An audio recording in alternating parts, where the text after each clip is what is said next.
Hey everyone, welcome to another episode of Fixed Rate Unplugged. So today is a exciting day, but also a sad day. So what I mean by that is, first of all, I'm excited to have Adam Rogers here, who's been with me for over 5 years now, probably been close to 5.5 years. He's become family. There's not anybody on this planet that I feel has stretched me as a leader more than this guy. Matter of fact, I forgot to bring it in here, but we were literally joking this morning. His employee files about this thick, some of which is like medical issues, like incidents that happened at work, slipping on ice, falling out of a ceiling, stuff like that. But there's also a lot of good positive stuff in that folder. But he's also given me a lot of grace as an owner, as a leader. That over the last 5 years, certainly I've made my share of mistakes. And when I say this is a sad day, today is actually Adam's last day with us. So that kind of breaks my heart. So if I choke up a little bit, bear with me. But this guy's become family, and he still makes fun of me, even though I'm sad. That's my man. Um, but I shared at our company party on Sunday, seriously, that, I feel like I've grown as a leader the last 5 years, and Adam's helped me a lot with that. So I feel like we've stretched each other. So we're going to miss this guy, but we're also excited for him. He and his wife are going to San Antonio, Texas. Unfortunately, she's very good at her job, so the military is actually transferring her out there to lead a military program. So we're happy for them. This is going to really put them in a good position for their entire retirement. So happy for Adam from that perspective, but sad to lose him here. So anyway, thank you for being part of the podcast. And Yeah.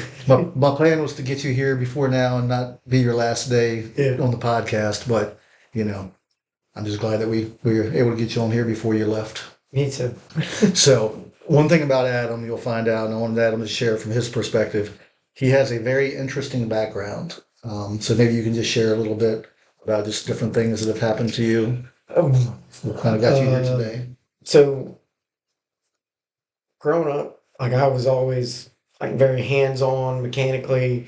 You know, helped out my dad. I did odd end jobs around the county. Pretty much every job I can really ever think of. Um, Growing up, I always wanted to be in the Marine Corps. Always wanted to, do something. So ended up enlisting.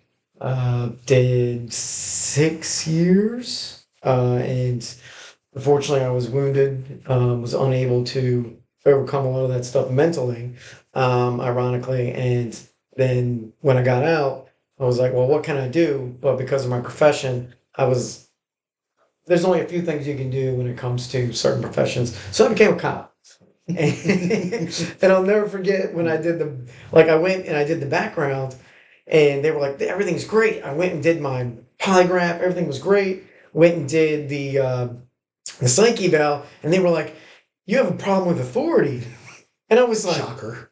I was like, yeah, yeah, I do. And then ironically, like my first time at the psych eval, they failed me Mm-hmm. until the You see police my department, shock face. until the police department brought me back, and they were like, hey, like tell them what you did, and then I explained everything, and then the guy was like, hey, like you need to keep seeing someone, and I was just like, yeah, I'm sure, I'm sure I'm gonna do that. I'm sure I'm gonna take my meds. So I did that for years. I grew detached. I grew, you know, separated from, I guess, you're not really empathetic to a lot of situations after a while, and it kind of gives you like it does give you a bad rep. And I was just like, I needed to get out. So ironically, one of my buddies who used to work, Andrew, who he trained for like you were with you for, he was with you for, I think the Over 7 longest. years. Yeah, it was over 7 years. Yeah. He said, "Hey man," he's like, "You want a job?" And I was like, "Yeah." Like I'm in. What do I got to do? And he was like, "Well, you just got to do HVAC." So my first day, we started out doing subcontracting.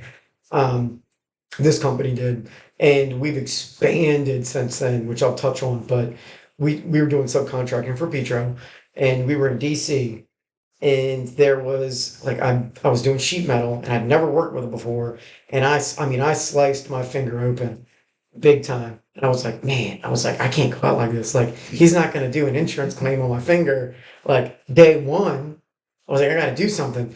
So Andrew actually held me still, and we took a fishing hook and fishing wire from underneath the stairs at reef, this house in DC where like, and we stitched my finger shut and glued it. And that's why it's deformed now. I think I knew about the glue. I don't think I knew about Yeah. the fish hook and the stitching. Yeah, so we stitched it, like you can see it. Yeah. Yeah.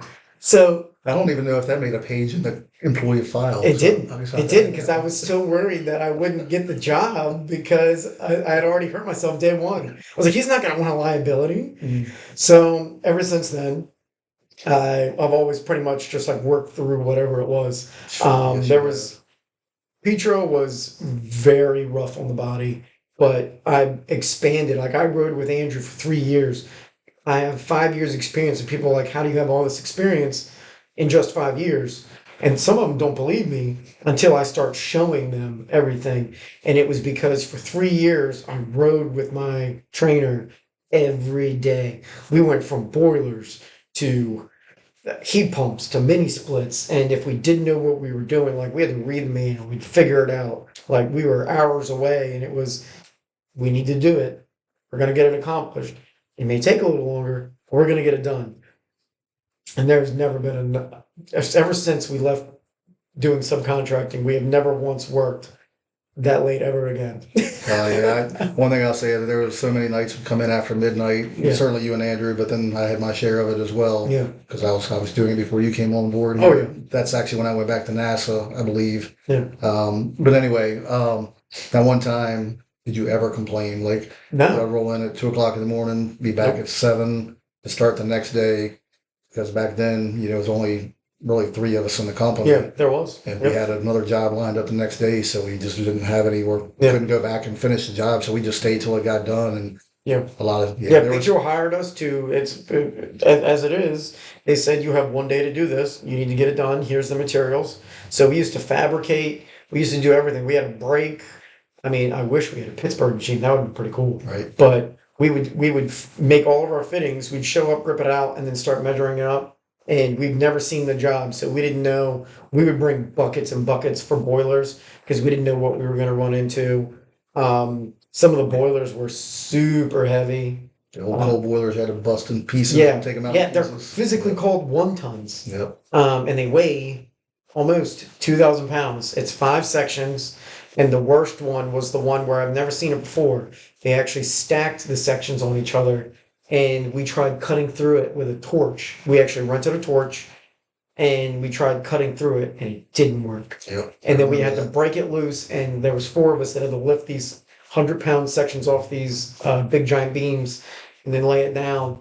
And it actually dented the floor on Tommy. There's a big gash out of the wood, and no one knows where it came from, except for me. Yeah. I pushed that thing over. So you mentioned like getting hurt day one. I remember the times there was another time where your arm got stuck between Yes. a boiler and a brick wall. Yep. Fractured your arm, if I'm not mistaken.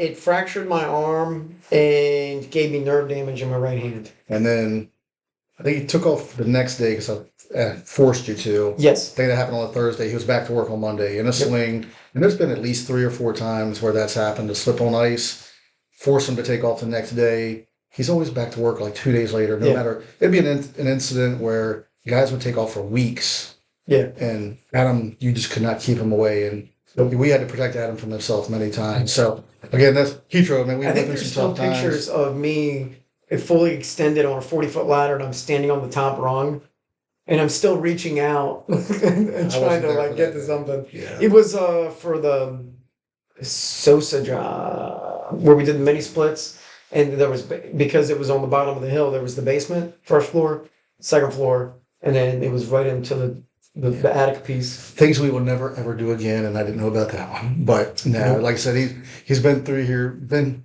here through some tough times, and certainly you've seen a lot of things change over the last Yes, 5 absolutely. years. So Yeah. we're going to talk a little bit about like kind of how things changed. So- Well, actually, you know what? Before we move on to that, you mentioned something earlier. I don't want to take a chance on forgetting. He was kind of joking about the military and the meds and all that, and I don't want anybody to get feathers ruffled over joking about that. But the one thing That's I my learned about personality. Well, and it's one thing that really helped me understand Adam tremendously is I figured out pretty early on that your humor is your defense mechanism. Yep. And that, I think the day that I figured that out, that I think helped both of us Yeah. help each other. I ruffled everyone's feathers. But he's got a heart of gold. I mean, that's Yeah. one thing. It's just buried. The reason I get choked up is because I know this guy's heart. Yeah. But the reason I share that is he was literally blown up. Was it Afghanistan? Mhm. Yeah. In Afghanistan, Yeah. blown up. A lot of people around him didn't make it out. So I understood like where this defense mechanism came from. So I didn't want to just kind of gloss over that and people kind of take that earlier Yeah. statement the wrong I still way. have like bone fragments and shrapnel. There's a giant piece of my right arm.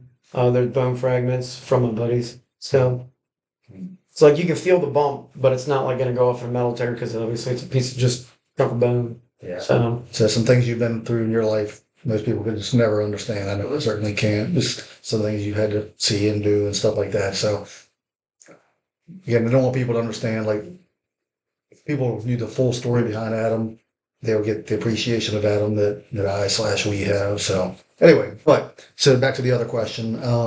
So you've seen some things change here the last 5 years. We've been through I won't say Petro was a bad experience by any means. No. There was a lot of growing that came through that whole phase. But let's talk about kind of the next phase beyond that. Well, the thing is, the reason I gained all of my experience was because of Petro. Because they didn't tell you, like, you didn't have a chance to turn down a job. With Petro, it was, okay, well, here's a boiler, here's a gas boiler, here's an oil boiler, here's a heat pump, here's a mini split, here's an inverter. I mean, I've worked on everything and I gained my experience from Petro. So when guys have like 10 years, but it's all working on heat pumps, they're like, how do you know all this stuff? Is because I was forced into a role where they showed me everything. So that's why Andrew was so good. Is like we were shown everything, and these other guys didn't get that. So 5 years of just working, residential, they're not going to see some of those things because we may do a boiler, which they're being Twice a phased year out. now. We were doing It's like a once couple a week. we were doing a couple a week. Yeah. So I got proficient with doing it, but the thing is, like, it's gonna go by the wayside because one, it's oil. So they're trying to get rid of all fossil fuels. So especially with the cost of it, nobody's gonna want to pay to put a boiler in. They're gonna rip it out. They're gonna put a hot water heater in, or they're gonna put mini splits in, and it's gonna be less than what a boiler costs now. Right. Unfortunately, but doing the hydronics and running through it, because that actually, my boiler experience helped me understand chillers. So because the hydronic side. Yep. So since Petro, how have things changed around here? Exponentially. It actually started right at the beginning of COVID. So we said, hey, we're not going to do Petro anymore. And then COVID hit, and we were like, all right, maybe that was a bad decision because now we don't know what we're going to do. But we exploded with work because everyone was home. So then they started hearing things and they started seeing things. They were like, I'm going to pay for you to make this problem go away. Right. And we did. We're growing exponentially every year. I think we started out, year 5 was like $400,000 company maybe? Year 1, I apologize. Yeah, 2018, which Yeah. we've been in business for 9 years at that point. Yeah. But again, it's a subcontracting model. Yeah. Yeah, I think that. Yeah, you were still working with NASA up until like the end of 2020. Well, actually, no, it was halfway through 2018 as when I left NASA. But yeah, to your point, yeah, we were like 632 the end of 2018. Yeah. And yeah, things have just grown significantly since then. Yeah. But more so, it's just like the team environment and the culture. And that's the part and watching you not only grow with us, but grow as a leader. Like you've always had a tremendous amount of influence in the company.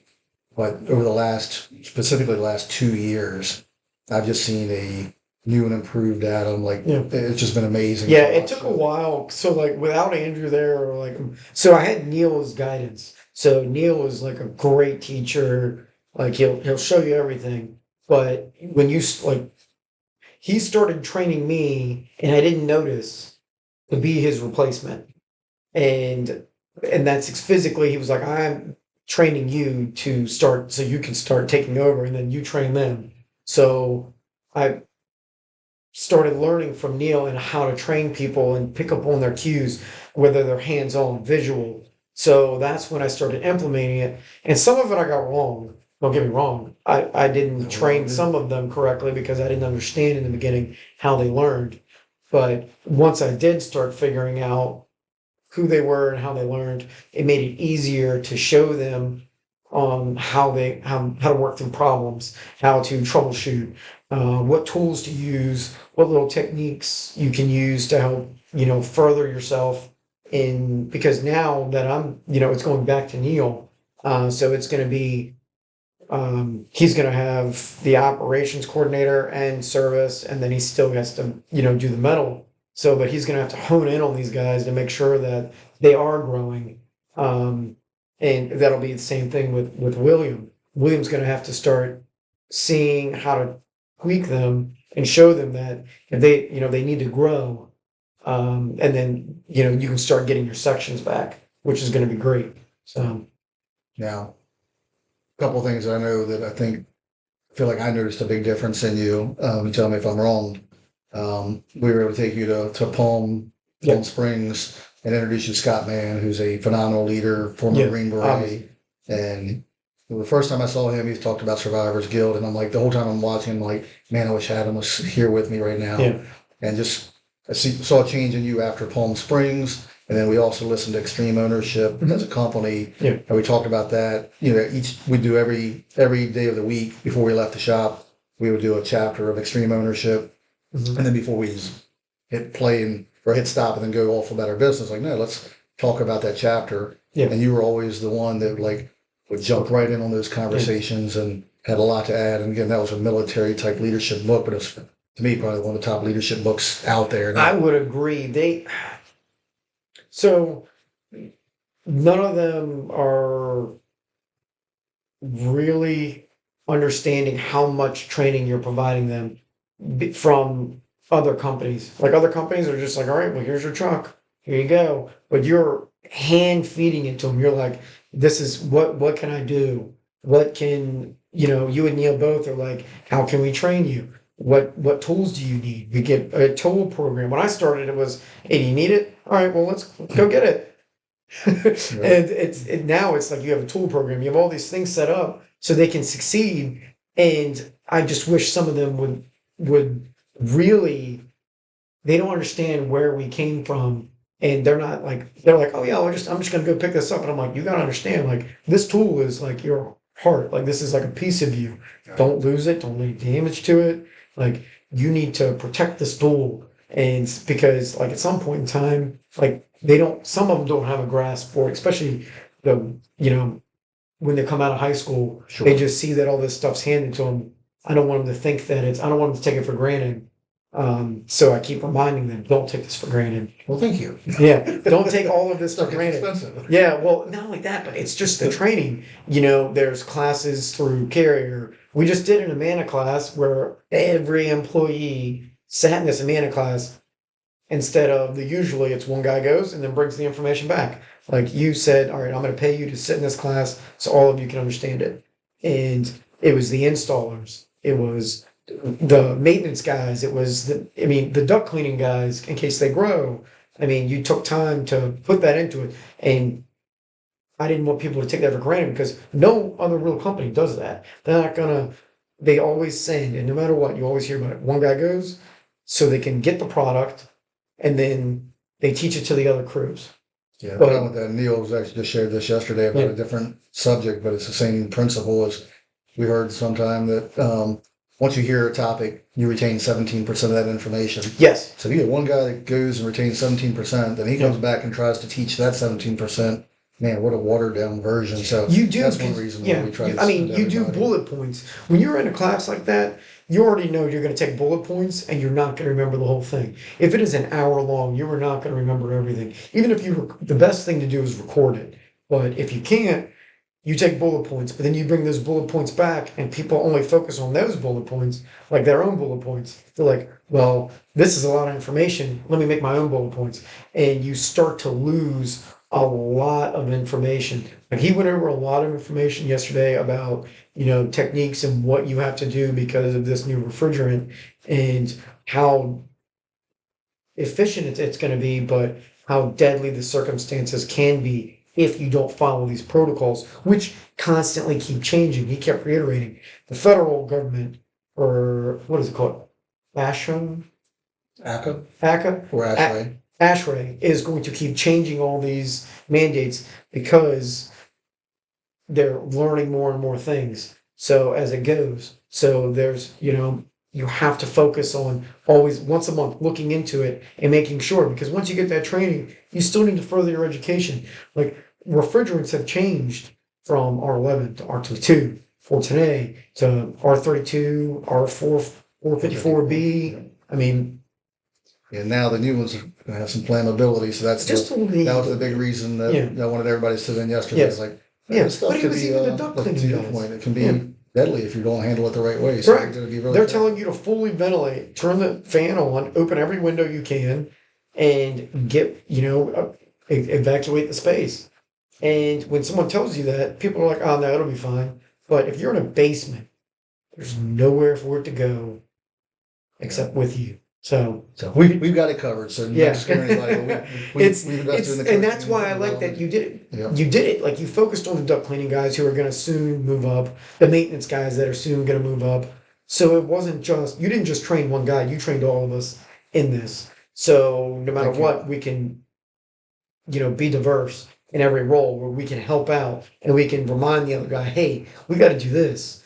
Hey, don't forget, we got to do this. We got to vacuum, purge for 5 minutes. Like, that's why I like that everyone was trained on it, not just one guy. Well, thank You you. know. Listen. Yeah. So what has been your favorite part, or is your favorite part of the industry? My favorite part of the industry is that it just keeps growing. My favorite part is the fact that technologies are different. I can log into one app for Measure Quick and I can do everything. I can tell them, yeah, you may have just bought a new 16 series system, but if they didn't install it correctly, I can show you what the other company did wrong. And Love that. I love how everyone's communicating. No one's hiding information. Service Nation Alliance has been a big part. As soon as I met like Tom Pellegrino, all these guys, I'm just like, and it's for free. They want you to know it. They're not trying to keep it to themselves. They're saying, hey, let me help you. And you're like, nah, what's the catch? But there is no catch. They're teaching you better ways, how to be a leader, how to improve business. And when I went out to California, I was like, I saw it from the owner's aspect, not from the employee. I was like, everyone gets that thing where they're like, oh man, they're just going out there to have fun. And then you go there and it is, you wake up, you eat breakfast, you're talking about work all day long. You talked about work. You didn't talk about your family, really. You didn't do all these things. You focused on different little niches on companies and what they're doing different, numbers, what they're providing, from duct cleanings to what equipment they're using and what they're seeing. And I mean, you go over this stuff and the business, like I'm talking to business owners who run multi-million-dollar companies, and they're talking to me like as if I was their, CFO. And they're just like, okay, like this is what we need to do. This is what the numbers you need to look for. And he's giving me all this information, and I'm like, he realized I'm his competitor in a way. And they don't care. They're just giving you everything. Like, I mean, we've been to Texas. I've been to a few different companies in Texas. I was trained by a company in Texas. Yeah, absolutely. And we went to Pennsylvania and we spoke with another who was right down, I mean, not right down the road, but it's a few hours We away. could drive to it anyway. Yep. And they showed us their warehouse. They showed us their numbers. We sat in a company meeting and I talked to employees, from the installer to the stocker to everything. I'm like, is this a show? And it wasn't. It was them genuinely showing everything because they want you to succeed like they do. And that's why I like how this has progressed, because 20 years ago, I mean, maybe they were. I don't know, because I think it was a Texas-based company. So 20 years ago, they may have started on it. a much smaller scale if it was Yes. happening at all. Yeah, but you weren't going to see like us and doing that. Like these guys are right down the street from each other. We're not doing that. We're It not. will be in October. Yeah, We have a tour here in October. yeah, we have a tour here in October, but I mean, we didn't think about it like that Yep. until they opened our minds to it. So now we're giving all of our information up, and it's benefiting us to show our employees the numbers. Like you're showing the duct cleaners, you're showing the maintenance guys, you're showing everybody service installs. You're showing them the numbers from previous years to months. You're showing the breakdowns. You're showing why it's important to do these things, why it's not. Where we're losing money. You're like, this department's losing money. This department's bringing in money, and it's not. It's to benefit us. So we see, oh, well, why are we doing it this way? And it shows why we're doing it that way, which is great in my eyes. That's why I like it. Like when I did Petro, I was like, I have no idea what's going on. I'm going to do this and then I'm going to leave. So I went from not knowing anything to now I know how the numbers are supposed to look to how to train people. And that was all in 5 years. So it was a lot of knowledge. Well, I think you kind of answered my next question, so I'll ask you just to make sure there's nothing else you want to touch on. So that I asked you about a favorite part of the industry, but then my next question is your favorite part of working here. So is that what it would have been? Yeah, Just to no, it was share all the that? fact that we were given the chance to expand all this stuff. Like I went from being one of the most hard-headed employees you had probably to, I mean, when you had me and Andrew together, I mean, it was, and me and Sean, me and Dwarn, I mean, we didn't understand. So we asked questions that you're like, well, how do you not know this? But now I can see why. Now I can see why. And I'm like, now I fully understand. So when I explain it to the other guys, like it helped me grow as a person and as a leader. Because when I show Will, who's been riding with me, I'm like, look, this is why we do it. Even if we turn the electricity off, this is why you still check it with a meter. This is why you do it this way. You fully have to understand electricity, plumbing, and HVAC because that's what we're doing. You have to understand gravity. You have to understand airflow. You have to understand, what's going to help benefit this customer because you're walking into their home and you're saying, hey, I know how to do this, but you physically really got to know. And you give us all of that knowledge. And if we don't, you give us a lifeline. You're like, hey, call me up. I'll be there. Like after I fell out of the attic, I think it was out. So it happened on a Thursday. I was out Friday, clearly. Monday, I was rough. Couldn't move. Like I had a collapse. Like when I fell out, like that bottle landed on my side. It dislocated and separated my ribs. It collapsed my lung, lacerated my kidney, fractured my jaw, broke 4 teeth. But other than that, you were fine. Yeah, it broke my shoulder blade. Like, so I'm sitting there showing up in a sling on Tuesday, and everyone's like, why are you here? And I'm like, I got nothing else to do. And halfway through the day, Dorn calls in, and I'm like, you know what, D? I was like, I'll be there in a second.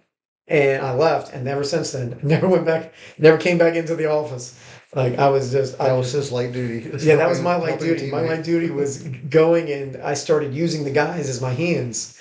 So I would explain why we're doing it. So I would ride with Dorn, Derek, Doug, and Will, and they would be my hands. And that happened on, I think, what was it, June 1st? It happened. So, I mean, it's been 2 months. I mean, I still have problems moving my arm above my head and holding weight up above it, but like my shoulder blade's healing. Like it doesn't hurt to sneeze anymore.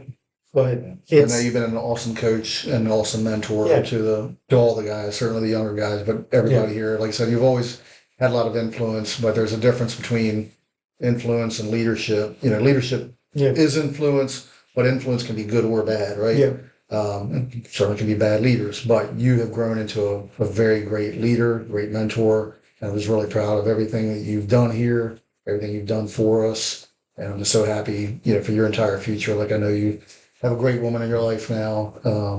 One thing we didn't share in the background is, he was married before, and unfortunately, she took your daughter across the country, so there's still. She is such a blessing. Since this is recorded. She's got your daughter has your strong personality. Oh, my daughter looks like me and acts like me. Can't change that. The one thing that I wrote to you, a personal letter. I'll share here if it's okay. Yeah. Is the one prayer / hope that I have is that your daughter learns to know how great of a man her father is, Yeah, because it'll take time, but she will. I mean, there's you're a it's great still. man, dude. Thanks, I'll tell buddy. you that. I Not forget. appreciate it. Yeah.